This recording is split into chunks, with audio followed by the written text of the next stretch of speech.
जब जीवन में बेचैनी बढ़ती है, मन तुरंत बाहर भागता है। धन चाहिए, सम्मान चाहिए, अच्छा जीवन साथी चाहिए, बड़ा घर चाहिए, पहचान चाहिए। लगता है कि बस ये मिल जाए फिर सब ठीक हो जाएगा। लेकिन हर बार कुछ पाने के बाद थोड़ी देर खुशी आती है, फिर वही खालीपन वापस आ जाता है। यही तुम्हारी सबसे बड़ी भूल है। सुख किसी वस्तु में नहीं है। वस्तु सिर्फ तुम्हारे मन की एक इच्छा को कुछ समय के लिए शांत करती है। इच्छा शांत हुई तो मन को थोड़ी राहत मिली। तुमने समझ लिया कि सुख उस वस्तु में था। सच ये है कि सुख उस क्षण में था जब इच्छा रुक गई थी। जिस पल चाहत खत्म हुई, उसी पल तुम्हारी अपनी प्रकृति झलक उठी। वही तुम्हारा वास्तविक सुख है। जब तुम नई गाड़ी खरीदते हो, कुछ दिन तक गर्व रहता है, फिर कोई और बड़ी गाड़ी दिखती है और मन फिर अशांत हो जाता है। जब कोई तुम्हारी तारीफ करता है, अच्छा लगता है, लेकिन आलोचना मिलते ही दुख शुरू हो जाता है। इसका अर्थ साफ है, जो सुख और दुख दूसरे के शब्दों से हिल जाए वो असली नहीं हो सकता। बाहर की दुनिया परिवर्तनशील है। आज जो है कल नहीं रहेगा। शरीर भी बदल रहा है, संबंध भी बदल रहे हैं, परिस्थितियां भी बदल रही है।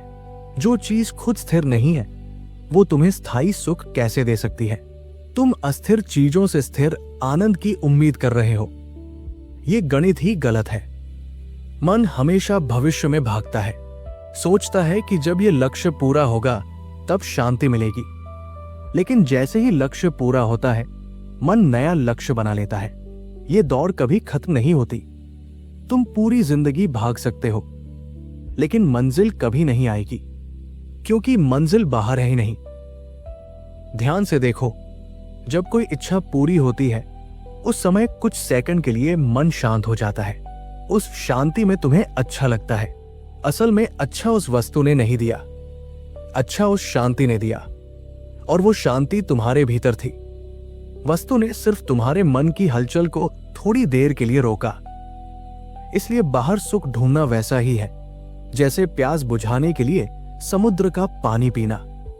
जितना पियोगे उतनी प्यास बढ़ेगी। इच्छा पूरी करोगे, नई इच्छा पैदा होगी। नाम कमाओगे और बड़ा नाम चाहोगे। धन कमाओगे और ज्यादा धन चाहोगे। ये अंतहीन चक्र है। समस्या बाहर नहीं है, समस्या तुम्हारे विश्वास में है। तुमने मान लिया है कि खुशी किसी उपलब्धि में छिपी है, इसलिए हर उपलब्धि के पीछे भागते हो। लेकिन क्या कभी बैठकर ये देखा कि जो खोज रहा है वो कौन है? जो दुखी है वो कौन है? जो चाहता है वो कौन है? जब तक ये सवाल नहीं पूछा जाता, तब तक बाहर की दौड़ चलती रहेगी। तुम संसार को बदलने की कोशिश करोगे, लेकिन मन वैसा का वैसा रहेगा। जैसे गंदा चश्मा पहनकर दुनिया को साफ करने की कोशिश करना। पहले चश्मा साफ करो। सुख तुम्हारी प्रकृति है। जैसे सूर्य को रोशनी देने के लिए प्रयास नहीं करना पड़ता, वैसे ही तुम्हारे अस्तित्व को सुख पाने के लिए किसी वस्तु की जरूरत नहीं है। लेकिन बादल आ जाते हैं और तुम सोचते हो कि सूर्य गायब हो गया। बादल हटते हैं तो पता चलता है कि सूर्य तो हमेशा था।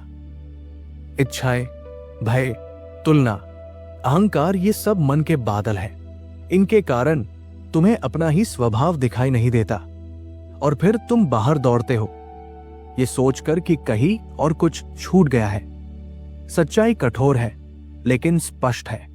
बाहर कभी स्थायी सुख नहीं मिलेगा। जो ये बात समझ लेता है उसकी आधी यात्रा पूरी हो जाती है, क्योंकि तब दौड़ थोड़ी धीमी पड़ती है, तब खोज दिशा बदलने लगती है। लेकिन यही एक और गहरी भूल होती है। जब समझ आता है कि सुख बाहर नहीं है, तब मन कहता है कि ठीक है, अब अंदर खोजेंगे, ध्यान करेंगे, साधना करेंगे, अनुभव ढूंढेंगे। लेकिन अगर सावधान नहीं रहे तो वही पुरानी गलती एक नए रूप में शुरू हो जाती है। जब ये समझ में आ जाता है कि सुख बाहर नहीं है, तब मन तुरंत दिशा बदल लेता है। अब वही दौड़ भीतर की ओर शुरू होती है। ध्यान, जप, तप, योग, अनुभव, ऊर्जा, चक्र, समाधि। सूची बदल जाती है, लेकिन खोजने वाला वही रहता है। यही सूक्ष्म भूल है।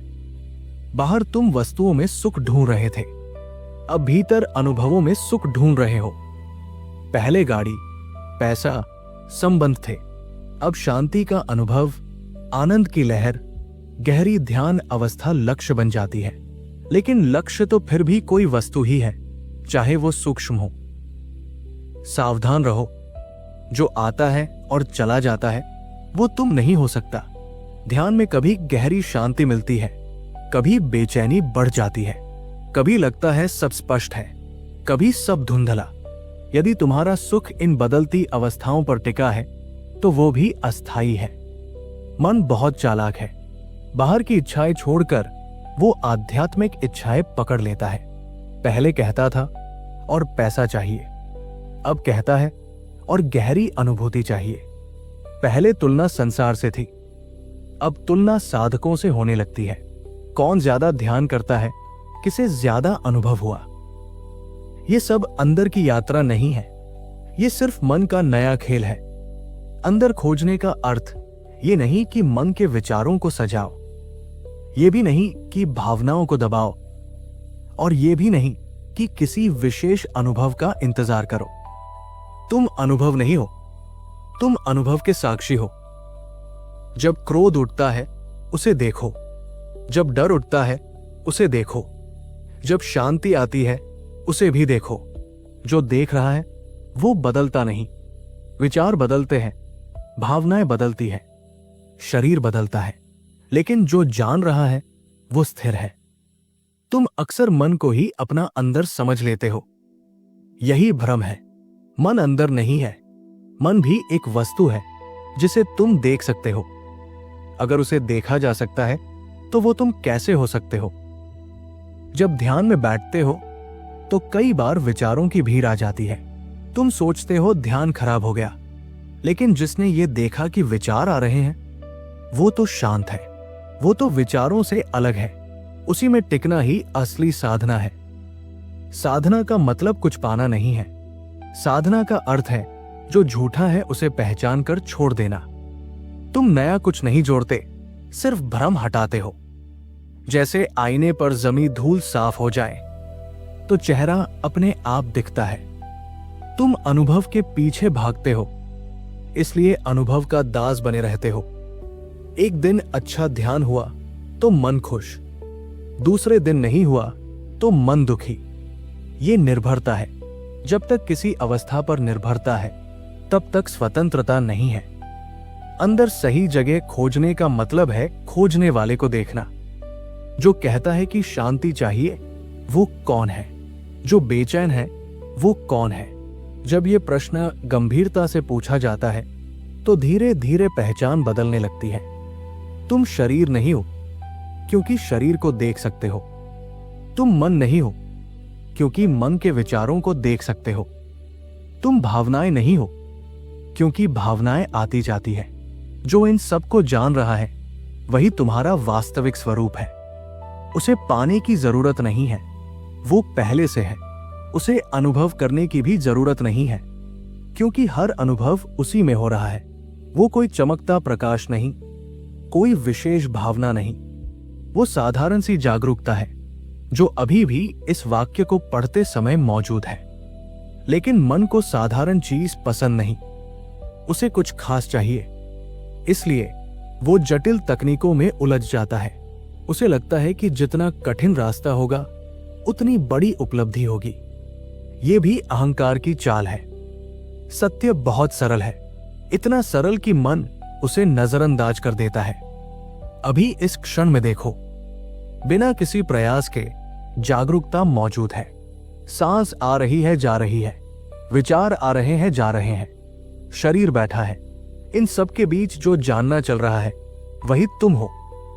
उसे पाने के लिए यात्रा की जरूरत नहीं है। जब यह स्पष्ट हो जाता है तो खोज रुक जाती है। बाहर की दौड़ पहले ही निरर्थक थी, अब भीतर की दौड़ भी शांत हो जाती है। तब साधना प्रयास नहीं रहती, स्वाभाविकता बन जाती है। जीवन चलता रहता है, काम भी होगा, संबंध भी होंगे, जिम्मेदारियां भी होंगी, फर्क इतना है कि अब उनसे सुख निकालने की कोशिश नहीं होगी और उनसे भागने की भी जरूरत नहीं होगी। जो हो रहा है उसे देखा जाएगा। यही मुक्ति है। कोई भविष्य की घटना नहीं, कोई विशेष अनुभव नहीं, बस ये पहचान की जो खोज रहा था वही पहले से पूर्ण है। जब ये समझ स्थिर हो जाती है तब सुख खोजने की जरूरत खत्म हो जाती है, क्योंकि स्पष्ट हो जाता है कि सुख कहीं जाना नहीं है, वो तुम्हारा स्वभाव है। अब निर्णय तुम्हारे हाथ में है। क्या मन के खेल में उलझे रहोगे या साक्षी में टिकोगे? बाहर भी गलत दिशा थी, भीतर भी गलत जगह ढूंढना बंद करो। जो देख रहा है उसी में विश्राम करो। वही सत्य है, वही शांति है, वही आनंद है।